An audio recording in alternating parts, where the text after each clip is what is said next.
Hello everybody, welcome back. We are playing Quakecraft today.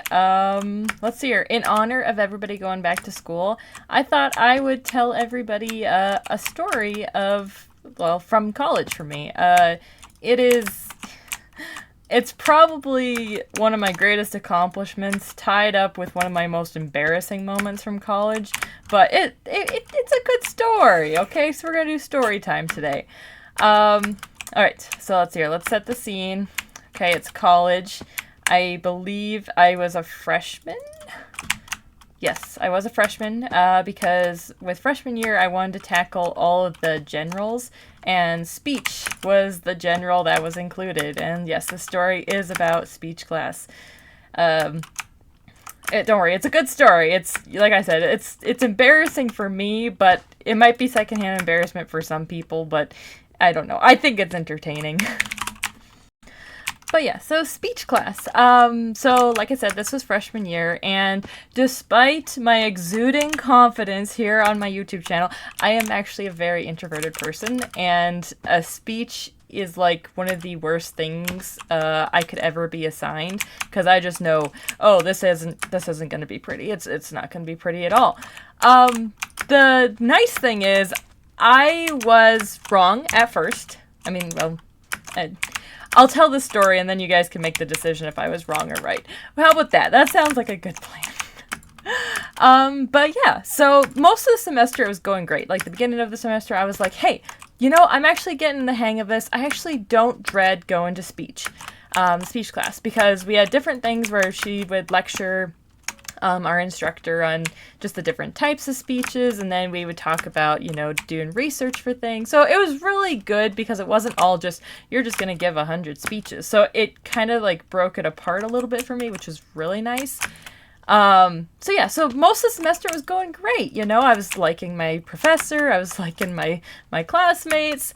And then we get to this one assignment. I think it was called an indictment speech, and then there was also, I think it was a persuasive speech. I think those are the two names of them. Please don't quote me on them because it's been so long, and I think I blocked out part of the memory of that. So if I miss something, we'll just say I blocked it out. It's fine. So yeah, so the first speech that we give is basically stating a problem on our campus. Like, you know, oh, you know, the water fountains are broken, and, you know, this is why it's a problem, kind of thing. And then the second speech was supposed to talk about what the problem was and what our solution would be for it. That's roughly the idea of both speeches. So the very first speech, which was talking about what the problem was and why it was a problem, that went all right. It wasn't perfect, but I was like, you know what? I was like, I just need a passing grade in this class. It's fine. But then when we had to do the second speech on it, actually talking about, well, here's the problem again, and here's our solution to it. Like, I did all the research. I was that student that I was like, I'm just going to research every single thing about this, and that's what's going to get me through the assignment. But here's where it goes a little wrong. Well, maybe a lot wrong. So the day of the speech, I was really struggling because we weren't allowed to reuse the same opening that we had for the first speech, actually talking about the problem.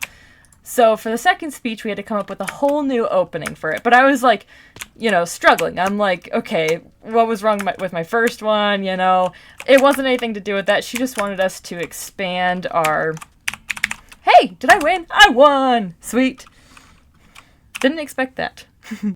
But yeah, so here it was, you know, the morning of the speech, and I didn't have a new opening. And here's the thing with me. I'm one of those practice makes prepared, okay? I will practice my speech. So even though it's not a written script, I have it almost always memorized by, like, the inflations of my voice and stuff like that, because our speech teacher was like, I don't want you to write a whole script and go off of that. She's like, I want you guys to have your note cards for the research, for the evidence and all that stuff, but she's like, I want you to give the speech. Like, don't have it, already written out. But I'm on the other side, like I said. I just keep practicing this speech until I basically know exactly when I'm going to say something, how I'm going to say something, and, and just kind of go from there. So I kind of memorize the inflections and stuff like that.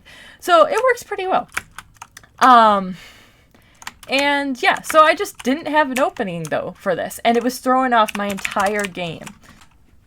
So yeah, here I am pacing in the laundry room of my residence hall, trying to like come up with any opening. It didn't even have to be a good opening. It just had to be an opening that addressed my points or my topic. Okay? It didn't have to be amazing. Okay? That's all I was asking, but I could not come up with anything for the life of me. Okay?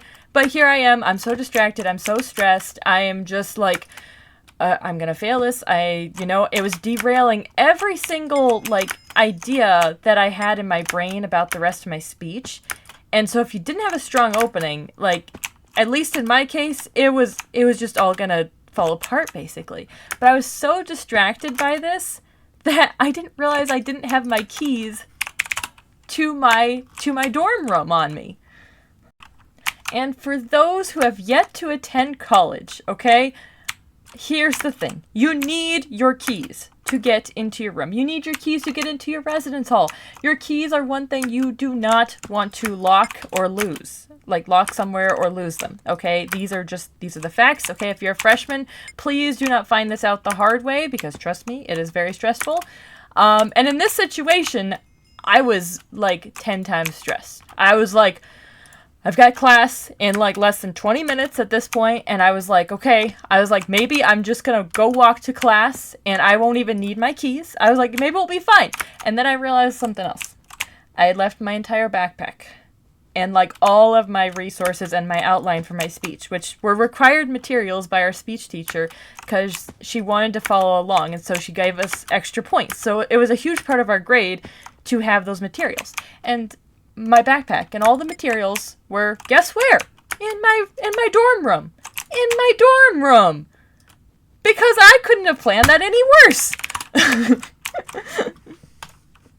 Yeah, so here I am just trying not to panic. Like I said, I had probably 20 minutes before class, and I was like, well, this is great, but I was like, here's the thing. I was one of the first people, listed on the roster to give a speech. So I was like, okay, not only do I not have an opening, but I don't have my keys now, and I don't have my material, because they're inside my room, and I don't have my keys to get the... So it was just one thing was leading to the next, and it was... Okay, that was one of my top 10 would not recommend in college things, is to just keep your keys on you. Okay, it really is worth it. I really, truly, because here I am in the middle of the day, like I said, it's lunch hour, because I think my class was probably at 1 o'clock, and there's nobody in the residence hall. Okay, they're either at class or they're eating food. Okay, nobody's there, or maybe they're taking a nap. I don't know. They're just not there. And so I'm calling and emailing my RA and stuff like that. And I'm just trying to get a hold of anybody in a position of authority in my residence hall, because I'm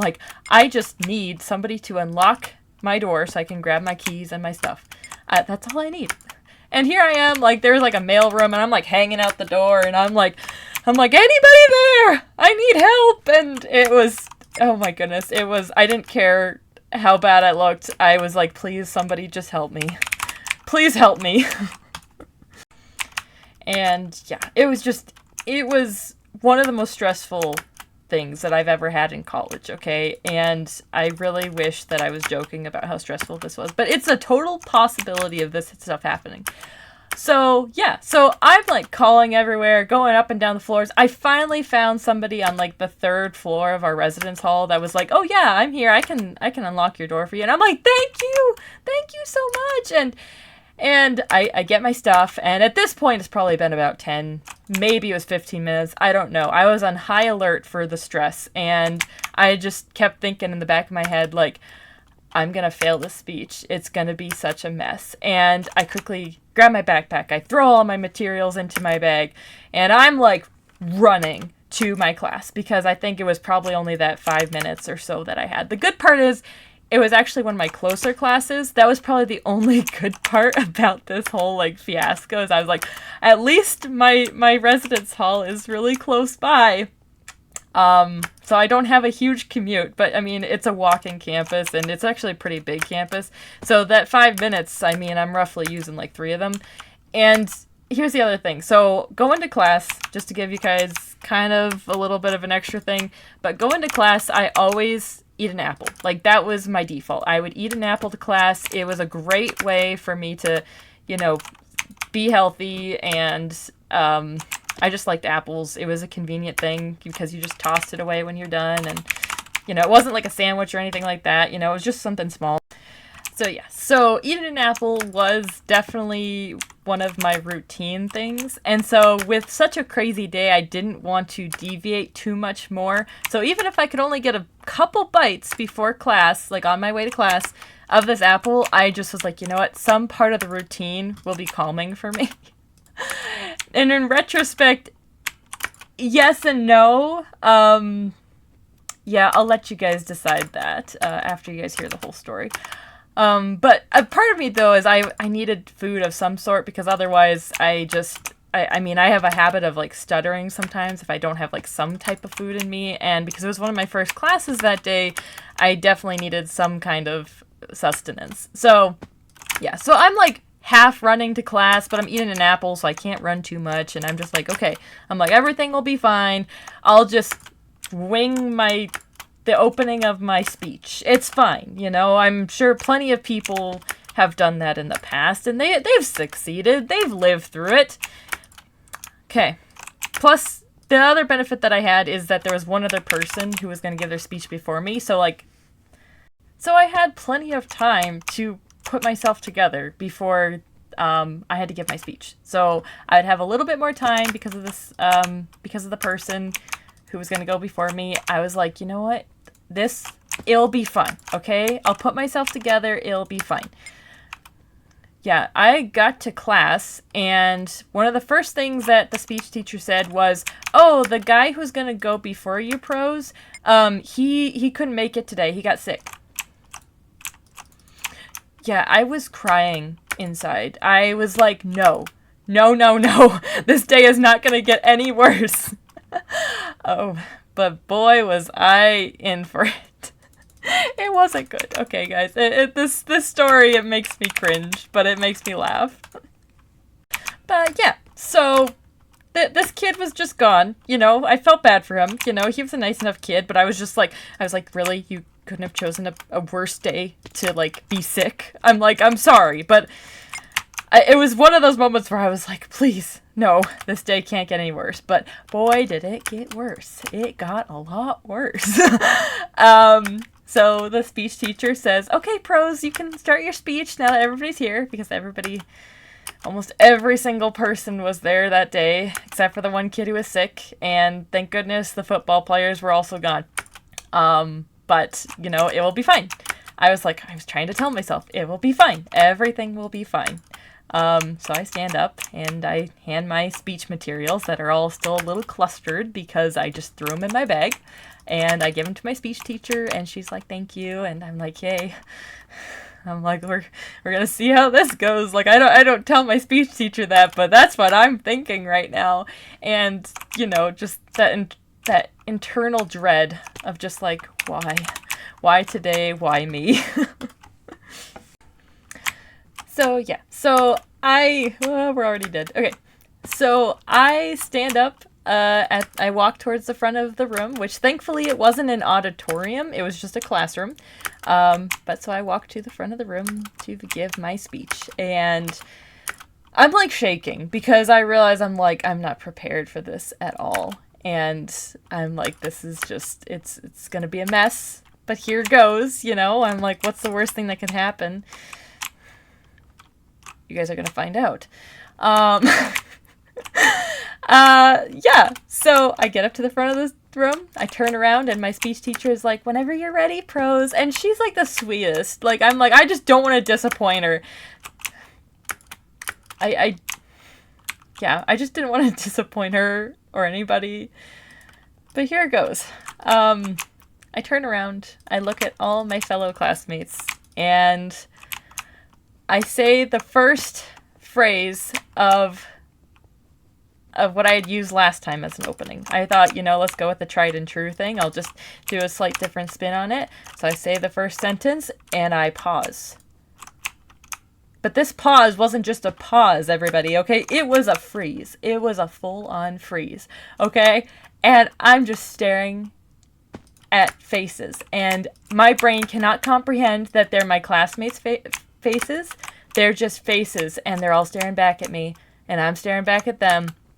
And I'm freezing. And I can't get another word out. And then my speech teacher goes, "Prose, do you need a minute?" Again, she was so sweet. All I do is nod. And in one wave, I realize, oh no. It's like everything is bubbling up. Everything's coming back to haunt me. And I run. Okay, I run out of that room so fast. I'm just running, okay? Like, I am just running at this point, okay? I don't even remember comprehending that I was running out the door, but I do remember running in the hallway outside and losing my lunch, my apple, on the carpet, outside of my speech room. The apple was on the carpet really fast, and I just kept running. I was like, there's nothing else to do, just keep running. So I'm running as fast as I can, and then there's like this little bathroom in the building where my speech classroom was. So I'm just like bolting for that bathroom, and I'm over here like like I just need peace. I was like, I just need to not be panicking. I just need to not, be stressed. And I'm in the bathroom and I'm just like crying. Like, I just start crying because I'm like, I couldn't believe that I had frozen. I couldn't believe that I had lost my lunch on the carpet. I was like, oh my goodness, I can never show my face again in class, like ever again. And I'm just like, oh my goodness. I'm like, this is like worst case scenario times 10 for my brain. And, come back here. Hey, I got him. Okay. And I just don't know what to do. I'm just like, I'm over here, like I said, I'm just crying in the bathroom, and I'm just like, what's going on? I'm gonna fail. But yeah, so I'm just like, what did I do? Like, my first thing is like, I failed my whole speech thing. I can never show my face again to any of my classmates. I have to move schools.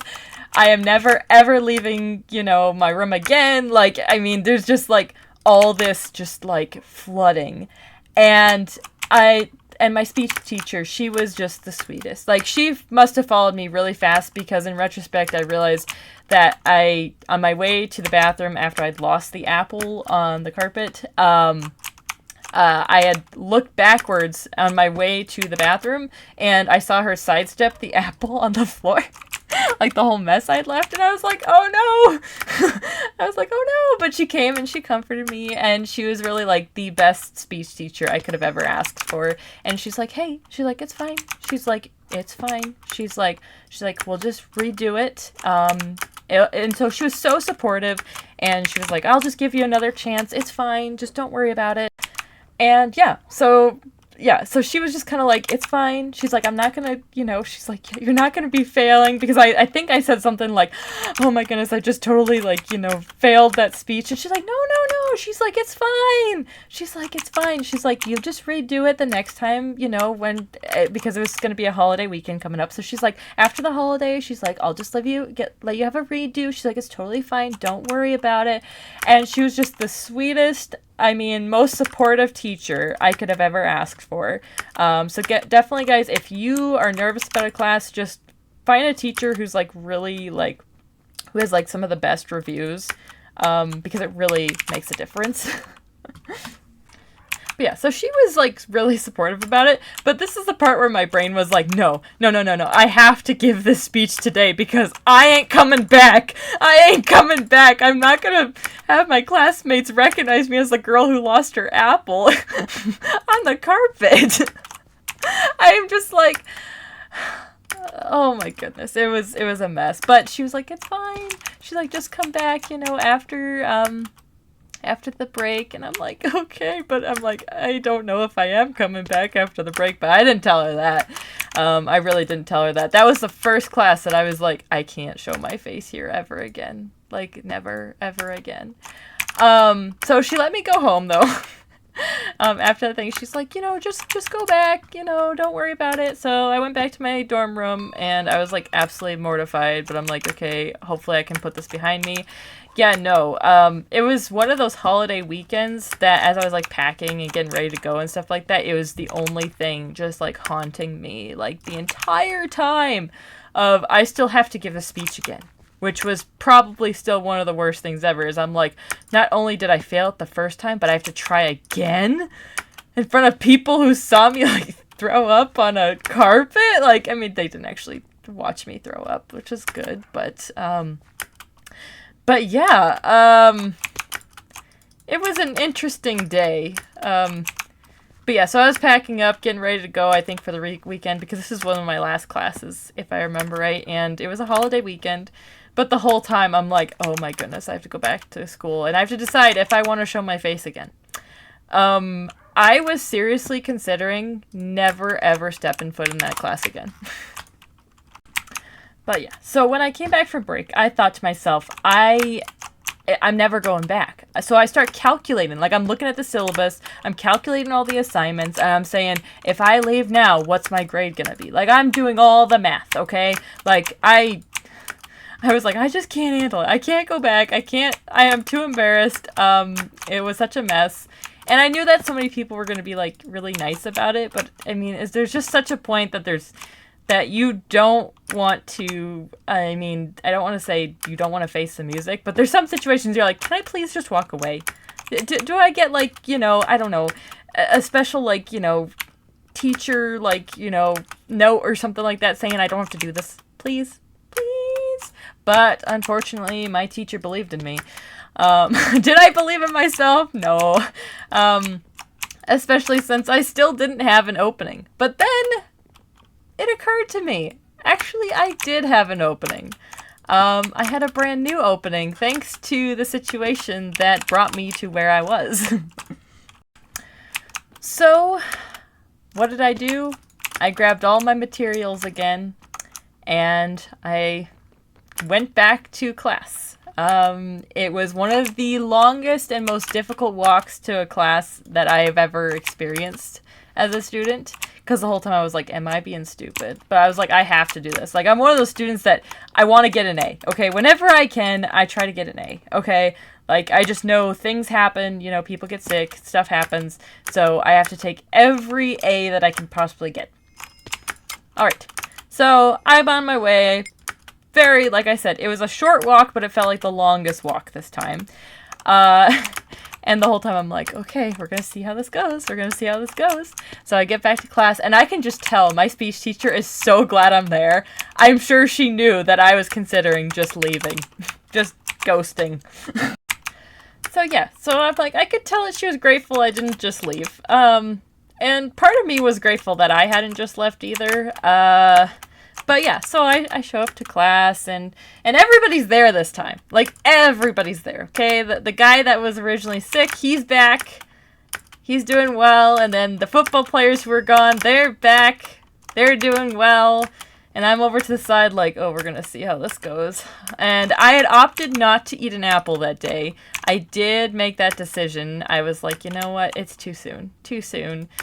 So, yeah. So, my speech teacher was like, hey, did you want to go first if you feel comfortable? Just so we can, and I could just tell that she didn't want to bring attention, but there were some other students there that they were like, not judging me for being back, but I knew that they were trying hard not to, try to be like, give me special attention, like, oh, we feel really bad for you, like that pity type. So I was very grateful for that, but it was just one of those like elephant in the room kind of situations, except for the people who were completely oblivious to it because they weren't there. So I'm like, okay, I guess I'll do my speech. I'll get it out of the way. Like, that was the big thing, is I was like, I just need to get this out of the way. I can enjoy listening to everybody else's speeches once I'm just done with this one. I'm like, we're gonna write this train as fast as we can. But yeah, so I gather my stuff, I hand it over to my speech teacher, and I can tell I'm shaking a little bit. Trying not to focus on what my past experience was extremely difficult. So I stand up there, turn around, I look at every single person, and I make a pact with myself that I'm like, I am not going to freeze. And I was happy because I actually had an opening. And I'm going to tell you guys that this opening, I don't know if I could ever top it in terms of speeches. Like I said, it's pretty amazing. So here's what my speech was. And now I'm going to say it. I almost know it word for word. And here it goes. All right. So as some of you may know, the last time that I stood up here to give this speech, I promptly froze and ran right outside the room and lost my apple on the carpet. And I was a mess after it. But this is just one good example of how overwhelming stress can have a negative impact on a student's success. Guys, okay? Now I'm talking to you guys here. Okay, when I say that the group of people in my classroom had the most wide range of emotions, like the whole time I'm giving this speech, like, they're just like, the football players are like, wait a minute, what'd we miss? And stuff like that. And it's like the funniest thing. And then everybody else is like, oh my goodness, she actually addressed what happened. But I kid you guys not. Okay, that was the topic of my speech, was how overwhelming stress can have a negative impact on a student's academic performance or success. That was the speech. Okay, it was irony at its very best, and I cannot get over just how hilarious it is. One of my most embarrassing experiences, probably in my life, turned out to be one of my biggest accomplishments, especially academically. I don't know. I was floating on clouds after that speech, because I was like, you know what? If I can make it through that, like, that embarrassing situation, then I'm sure everything else will be fine. But it was one of the funniest and most horrifying experiences I've ever had as both a student and a person. It's one of my top, 10 probably accomplishments. I don't know what my other accomplishments are. It just seems like it was a thing for me to say. But this is also, if you're ever worried about a class that you're like, okay, I hope I don't freeze and like throw up or something like that. So here's me saying it's possible to come back from that. Okay, that's, the worst case scenario can become like this really great thing. And I know you guys are just like, you're putting a spin on this, but this was horrifying prose. Like I don't think I would die of embarrassment. I was dying of embarrassment. Like, I can't even tell you how much I was seriously contemplating. I never quit any of my classes, but this was the first one that I was like, I don't think I can do this. Please, no. And then I was looking at my grade and I was like, oh, grades sometimes, they are worth it, And in this case, I'm just glad that I was able to show my face again in that class. Oh my goodness, it was an experience, guys. All right, hopefully you guys enjoyed this embarrassing and yet oddly ironic story. If you did, and if you also got secondhand embarrassment from it, consider liking and subscribing. Also leave a comment. I would love to read it. But until next time, bye!